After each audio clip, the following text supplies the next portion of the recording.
ಶ್ರೀ ಗುರುಭ್ಯೋ ನಮಃ. ಮೊದಲನೇ ಅಧ್ಯಾಯದ 4ನೇ ಪಾದವನ್ನು ಈಗ ನೋಡಬೇಕು.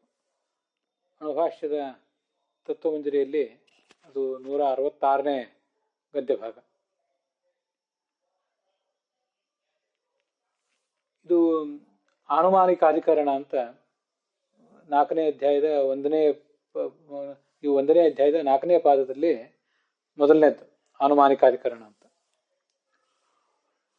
ಅಲ್ಲಿ ಏನು ಪ್ರತಿಪಾದನೆ ಮಾಡ್ತಿದ್ದಾರೆ ಅಂತ ಅನ್ನೋದನ್ನೆಲ್ಲ ಈಗ ರಾಘವೇಂದ್ರ ಸ್ವಾಮಿಗಳು ಈ ಮೊದಲು ಪೀಠಿಕಾದಲ್ಲಿ ಹೇಳ್ತಾ ಇದ್ದಾರೆ.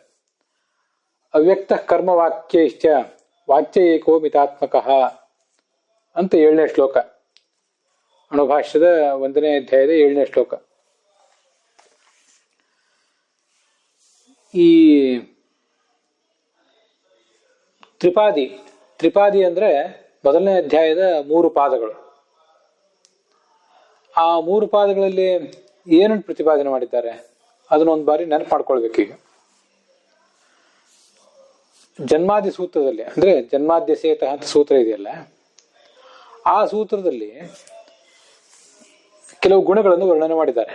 ಸರ್ವಕರ್ತೃತ್ವ ಮತ್ತು ಅದಕ್ಕೆ ಪೂರಕವಾಗಿ ಪೂರ್ಣಾನಂದತ್ವ ಮೊದಲಾದ ಕೆಲವು ಗುಣಗಳು. ಆ ಪೂರ್ಣಾನಂದತ್ವವನ್ನು ಪ್ರತಿಪಾದನೆ ಮಾಡುವಂತಹ ವಾಕ್ಯಗಳು ಕೆಲವಿದೆಯಲ್ಲ, ಭಗವಂತನನ್ನು ಪೂರ್ಣಾನಂದ ಅಂತ ಹೇಳುವ ವಾಕ್ಯಗಳು. ಆ ವಾಕ್ಯಗಳಲ್ಲಿ ಬಂದಿರುವಂತಹ ಕೆಲವು ನಿರ್ದಿಷ್ಟ ಶಬ್ದಗಳನ್ನ ಅವು ಆ ಶಬ್ದಗಳು ಭಗವಂತನನ್ನು ಹೇಗೆ ಹೇಳ್ತವೆ ಅಂತೆಲ್ಲ ತೋರಿಸಿಕೊಟ್ಟಿದ್ದಾರೆ ಈಗ ಮೊದಲನೇ 3 ಪಾದಗಳಲ್ಲಿ.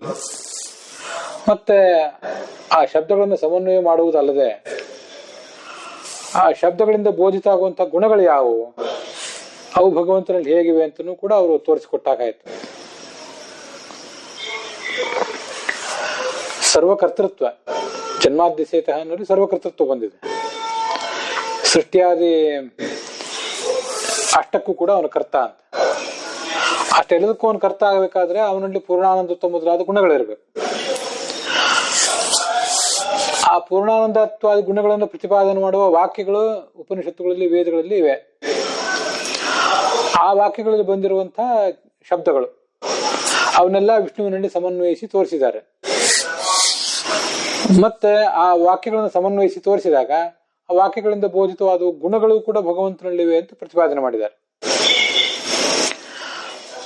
ಹೀಗಿದು ಇಷ್ಟವರೆಗೆ ಮಾಡಿದ ಕೆಲಸ ಏನಾಯ್ತಂದ್ರೆ, ಸರ್ವಕರ್ತೃತ್ವಕ್ಕೆ ಭಗವಂತನ ಸರ್ವಕರ್ತೃತ್ವಕ್ಕೆ ಪೂರಕವಾದಂತಹ ಏನೇನು ಗುಣಗಳಿವೆ ಮತ್ತು ಗುಣಗಳನ್ನು ಪ್ರತಿಪಾದನೆ ಮಾಡುವ ವಾಕ್ಯಗಳಿವೆ, ಅದೆಲ್ಲದಿಂದಲೂ ಭಗವಂತ ಪ್ರತಿಪಾದ್ಯ ಅಂತ ತೋರಿಸಿಕೊಟ್ಟಾಗಾಯ್ತು.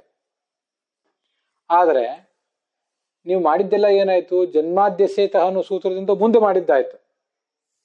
ಆರಂಭದ ಒಂದು ಸೂತ್ರ ಇದೆ, ಬ್ರಹ್ಮಜಿಜ್ಞಾಸ ಅಂತ, ಓಮಥಾತೋ ಬ್ರಹ್ಮಜಿಜ್ಞಾಸ ಅಂತ ಮೊದಲನೇ ಸೂತ್ರ ಇದೆ. ಆ ಮೊದಲನೇ ಸೂತ್ರದಲ್ಲಿ ಬ್ರಹ್ಮಪದ ಇದೆಯಲ್ಲ, ಅದು ಅನಂತ ಗುಣ ಪರಿಪೂರ್ಣತ್ವವನ್ನು ಪ್ರತಿಪಾದನೆ ಮಾಡ್ತಿದೆ. ನೀವು ಅದನ್ನು ತೋರಿಸಲಿಲ್ಲ, ಅನಂತ ಗುಣ ಪರಿಪೂರ್ಣತ್ವವನ್ನ ಈ 3 ಪಾದಗಳಲ್ಲಿ ತೋರಿಸಲಿಲ್ಲ. ಕೇವಲ ಸರ್ವಕರ್ತೃತ್ವ ಅನ್ನೋ ಒಂದು ಗುಣವನ್ನು ಮುಖ್ಯವಾಗಿ ಪರಿಗಣಿಸಿ ಅದಕ್ಕೆ ಹೊಂದಿಕೊಂಡಿರುವಂತಹ ಉಳಿದ ಗುಣಗಳನ್ನು ತೋರಿಸಿದ್ರಿ ಮತ್ತು ಆ ವಾಕ್ಯಗಳಿಂದ ಭಗವಂತ ಹೇಗೆ ಪ್ರತಿಪಾದ್ಯ ಅನ್ನೋದನ್ನು ತೋರಿಸಿದ್ರಿ. ಹೊರತು ಪೂರ್ಣ ಗುಣತ್ವ ಅನ್ನೋದೊಂದು ಉಳಿತು, ಅನಂತ ಗುಣ ಪರಿಪೂರ್ಣತ್ವ ಅಂತ ಅನ್ನೋದೊಂದು ಉಳಿತು.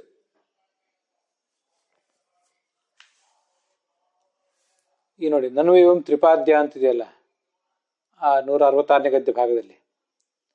ತ್ರಿಪಾದ್ಯ ಆ 3 ಪಾದದಿಂದ ಏನು ಹೇಳಿದಾಗಾಯ್ತು ಅಂದ್ರೆ, ಕತಿಪಯ ಶಬ್ದ ವಾಚ್ಯತ್ವೋಕ್ತ್ಯ.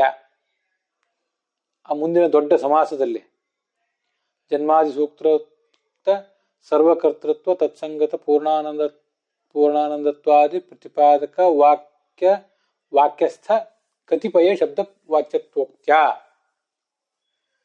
ಜನ್ಮಾದಿ ಅಂತ ಸೂತ್ರ, ಜನ್ಮಾದ್ಯಸೇತ ಅಂತ ಸೂತ್ರ. ಆ ಸೂತ್ರದಲ್ಲಿ ಪ್ರತಿಪಾದಿತವಾದ್ದು ಸರ್ವಕರ್ತೃತ್ವ ಮೊದಲಾದ ಗುಣಗಳು, ಸರ್ವಕರ್ತೃತ್ವ ಎಂಬ ಗುಣ. ಆ ಗುಣಕ್ಕೆ ಸಂಬಂಧಿಸಿದಂತಹ ಗುಣಗಳು ಅಂದ್ರೆ ಪೂರ್ಣಾನಂದತ್ವಾದಿ ಗುಣಗಳು.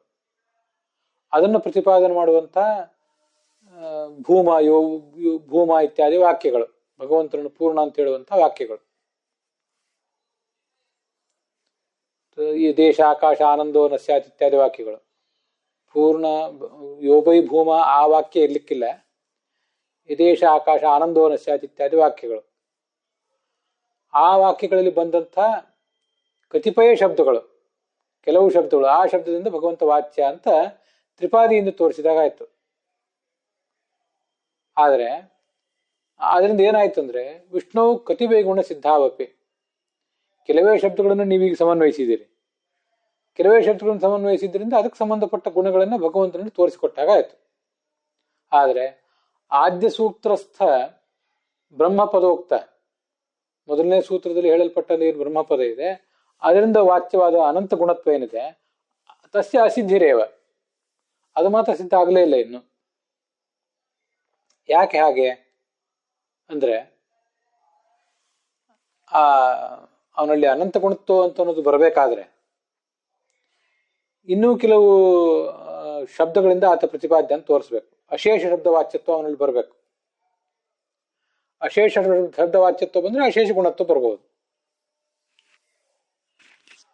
ಐತರೆಯ ಭಾಷ್ಯದಲ್ಲಿ ಒಂದು ಮಾತಿದೆ, ಸರ್ವನಾಮಾಹಂ ಅಸ್ಮೇಕಃ ಇತಿ ಜ್ಞಾನಂ ಮಮೋತ್ತಮಂ ಇತ ಸರ್ವಗುಣತ್ವಂ ಸ್ಯಾತ್ ಸರ್ವನಾಮತ್ವ ಏವ ಹಿ ಅಂತ. ಸರ್ವನಾಮ ಭಗವಂತ ಅಂತ ತಿಳ್ಕೊಳ್ಳುವುದೇ ಅತ್ಯಂತ ದೊಡ್ಡ ಜ್ಞಾನ ಅಂತೆ. ಸರಿಯಾ? ಆ ಜ್ಞಾನದಿಂದಲೇ ಭಗವಂತ ಪ್ರೀತನಾಗ್ತಾನೆ. ಮತ್ತೆ ಆ ಸರ್ವನಾಮತ್ವವನ್ನು ನಾವು ಭಗವಂತನಿಗೆ ತಿಳಿದಾಗ ಮಾತ್ರ ಸರ್ವಗುಣತ್ವವನ್ನು ತಿಳಿದಾಗುತ್ತೆ. ಇತ ಸರ್ವಗುಣತ್ವಂ ಸ್ಯಾತ್ ಸರ್ವನಾಮತ್ವ ಏವ ಹಿ. ಭಗವಂತನಿಗೆ ಸರ್ವಶಬ್ದ ವಾಚ್ಯತ್ವ ಇದ್ದರೆ ಮಾತ್ರ ಸರ್ವಗುಣ ಪರಿಪೂರ್ಣತ್ವವು ಪ್ರತಿಪಾದಿತ ಆಗ್ತದೆ. ಇಲ್ಲದೆ ಹೋದ್ರೆ ಯಾವುದೋ ಕೆಲವು ಶಬ್ದಗಳಿಂದ ಅವನು ವಾಚ್ಯ ಅಂದ್ಬಿಟ್ರೆ ಕೆಲವೇ ಗುಣಗಳು ಅವನಲ್ಲಿ ಬಂದಾಗೈತೆ ಅಷ್ಟೇ ಅಂತ ಐತರೆಯ ಭಾಷ್ಯದಲ್ಲಿ ಒಂದು ಮಾತಿದೆ, ನಂಗೆ ನೆನಪಿಗೆ ಬಂದು ಹೇಳಿದೆ. ಅಶೇಷ ಶಬ್ದ ವಾಚ್ಯತ್ವ ಅದು ಬರಬೇಕಾದ್ರೆ ಆ ಎಲ್ಲಾ ವೇದ ವಾಕ್ಯಗಳನ್ನು ನಾವು ಗಮನಿಸ್ಬೇಕಾಗ್ತದೆ. ಅಲ್ಲಿ ಬಂದು ಯಾವ್ಯಾವ ಶಬ್ದಗಳಿದೆ ಅಲ್ಲಿ ಹೇಗೆ ಭಗವಂತ ಪ್ರತಿಪಾದ್ಯ ಅನ್ನೋದನ್ನ ತೋರಿಸ್ಬೇಕು. ಯಾವ ವಾಕ್ಯಗಳು ಅಂದ್ರೆ ದೇವತಾ ತಾರತಮ್ಯ, ಅನೇಕ ತರದ ಚತುರ್ಮುಖ ಬ್ರಹ್ಮ, ಇಂದ್ರ, ವರುಣ ಮೊದಲಾದ ಅಗ್ನಿಗಳಿಂದ ಮೊದಲಾದ ದೇವತೆಗಳನ್ನು ಪ್ರತಿಪಾದನೆ ಮಾಡುವ ವಾಕ್ಯ, ಮತ್ತೆ ಕರ್ಮವನ್ನು ಪ್ರತಿಪಾದನೆ ಮಾಡುವ ವಾಕ್ಯ, ಕರ್ಮಗಳನ್ನು ಹೇಗೆ ಮಾಡಬೇಕು ಅಂತ ಯಜ್ಞಾದಿಗಳನ್ನು ಪ್ರತಿಪಾದನೆ ಮಾಡುವ ವಾಕ್ಯಗಳು, ಯಜುರ್ವೇದದ ವಾಕ್ಯಗಳು, ಮತ್ತೆ ಕಾಲ, ಆ ಕರ್ಮಗಳನ್ನು ಯಾವ ಕಾಲದಲ್ಲಿ ಮಾಡಬೇಕು ಅಂತ ಹೇಳುವ ವಾಕ್ಯಗಳು. ಇಷ್ಟೆಲ್ಲ ಅನೇಕ ವಿಷಯಗಳಿವೆ. ಅದನ್ನೆಲ್ಲ ಬೋಧಿಸುವಂತಹ ಅನೇಕ ವಾಕ್ಯಗಳೆಲ್ಲ ಉಪನಿಷತ್ತುಗಳಲ್ಲಿ ಮತ್ತೆ ವೇದಗಳಲ್ಲಿವೆ. ಆ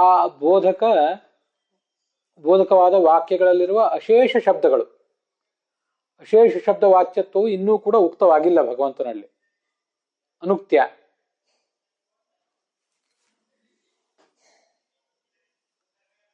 ಅಲ್ಲಿ ಅನುಕ್ತಯ ಅಂತಿದೆ, ಅನುಕ್ತಯ ಅಲ್ಲ, ಅದು ಅನುಕ್ತ್ಯ ಅಂತ ಆಗ್ಬೇಕು, ಅದನ್ನು ತಿದ್ಕೋಬೇಕು. ಅನುಕ್ತ್ಯ. ಸಮನ್ವಯ ಸೂತ್ರ ಪ್ರತಿಪಾದಿತ ಅಶೇಷ ಶಬ್ದ ಸಮನ್ವಯಸ್ಯ ಅಪ್ರತಿಪಾದನಾತ್. ಅದರಿಂದ ಏನಾಯ್ತು ಒಟ್ಟಾರೆ ಅಂದ್ರೆ ತತ್ವ ಸಮನ್ವಯಾತ್ ಅಂತ ಇನ್ನೊಂದು ಸೂತ್ರ ಇದೆಯಲ್ಲ ಮುಂದೆ, ಅಲ್ಲಿ ಎಲ್ಲಾ ಶಬ್ದಗಳು ಭಗವಂತನಲ್ಲೇ ಸಮನ್ವಿತ ಆಗ್ತವೆ ಅಂತ ನೀವು ಪ್ರತಿಜ್ಞೆ ಮಾಡಿದಿರಿ. ಅಶೇಷ ಶಬ್ದಗಳಿಗೆ ಭಗವಂತನಲ್ಲಿ ಸಮನ್ವಯವನ್ನು ಘೋಷಿಸಿದಿರಿ ನೀವಲ್ಲಿ. ಅದಿನ್ನೂ ಪ್ರತಿಪಾದಿತ ಆಗಿಲ್ಲ. ಆದ್ರಿಂದ ಇನ್ನೂ ಕೊರತೆ ಉಳಿತಲ್ವಾ ಅಂತ ಈ ಒಂದು ಪ್ರಶ್ನೆಗೆ ಉತ್ತರ ರೂಪವಾಗಿ ಪ್ರವೃತ್ತ ಚತುರ್ಥ ಪಾದ, 4ನೇ ಪಾದ ಆ ದೃಷ್ಟಿಯಿಂದ ಹೊರಟಿದೆ. ಆ 4ನೇ ಪಾದದ ಅರ್ಥವನ್ನ ಅವ್ಯಕ್ತ ಕರ್ಮವಾಕ್ಯಶ್ಚ ವಾಚ್ಯ ಏಕೋಮಿತಾತ್ಮಕ ಅಂತ ಈ ಶಬ್ದದಿಂದ ಆಚಾರ್ಯರು ಅನುಭಾಷ್ಯದಲ್ಲಿ ಸಂಗ್ರಹಿಸಿದ್ದಾರೆ.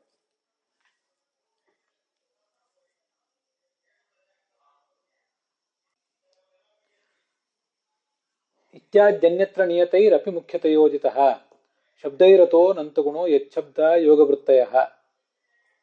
ಅಲ್ಲಿ ಎಚ್ಚಬ್ದ ಅಂತ ಏನಾದ್ರು ಹಾರಿ ಹೋಗಿದೆಯೇನೋ ಅಂತ ಸಂಶಯ ನನಗೆ. ಅದ ಅಣುಭಾಷ್ಯದ ತತ್ವಮಂಜರಿ ವ್ಯಾಖ್ಯಾನದಲ್ಲಿ 167ನೇ ಗದ್ಯ ಭಾಗದಲ್ಲಿ ಶಬ್ದೈರಥೋ ನಂತ ಗುಣೋ ಯೋಗವೃತ್ತಯ ಅಂತ ಅಷ್ಟು ಮಾತ್ರ ಇದೆ. ಇತಿ ಅಂತಿಮ ಶ್ಲೋಕ ಅಪಿ ಅತ್ರ ಆಕರ್ಷ್ಯತೆ. ಅಣುಭಾಷ್ಯದ ಮೊದಲನೇ ಅಧ್ಯಾಯದ ಕೊನೆಯ ಶ್ಲೋಕವನ್ನು ಈಗ ನಾವು ಆಕರ್ಷಣೆ ಮಾಡ್ಕೋಬೇಕು, ಮೊದಲೇ ತಗೊಳ್ಬೇಕು ಸ್ವಲ್ಪ ಅರ್ಥದ ಸೌಕರ್ಯ ದೃಷ್ಟಿಯಿಂದ. ಏಕೋ ಜನಾರ್ದನ ಅಂತ ಹಿಂದೆ ಏನು ಬಂದಿದೆ ಅದನ್ನು ತಗೊಳ್ಬೇಕು. ಹಿಂದೆ ಬಂದ ಈಗಿನ ಪ್ರಸಂಗಕ್ಕೆ, ಈಗ ನಾವು ಅರ್ಥ ಮಾಡಬೇಕಾದ ಅನುಕೂಲದ ದೃಷ್ಟಿಯಿಂದ ಹಿಂದೆ ಬಂದಿರುವ ಏಕೋ ಜನಾರ್ದನ ಅನ್ನೋದನ್ನು ತಗೊಳ್ಬೇಕು. ಮುಂದೆ ಇರುವಂಥ ಶಬ್ದ ಇರತೋ ನಂತಗುಣೋ ಯಚ್ಛಬ್ದ ಯೋಗ ವೃತ್ತಯ ಅನ್ನೋ ಶ್ಲೋಕವನ್ನು ಮೊದಲಿಗೆ ಇಟ್ಕೋಬೇಕು. ಮುಂದೆ ಬರುವುದನ್ನು ಹಿಂದೆ ಇದ್ದದ್ದನ್ನು ಎರಡನ್ನೂ ಈಗ ತಗೊಳ್ಬೇಕು ಅರ್ಥದ ಸೌಕರ್ಯಕ್ಕಾಗಿ ಅಂತ ಅರ್ಥ.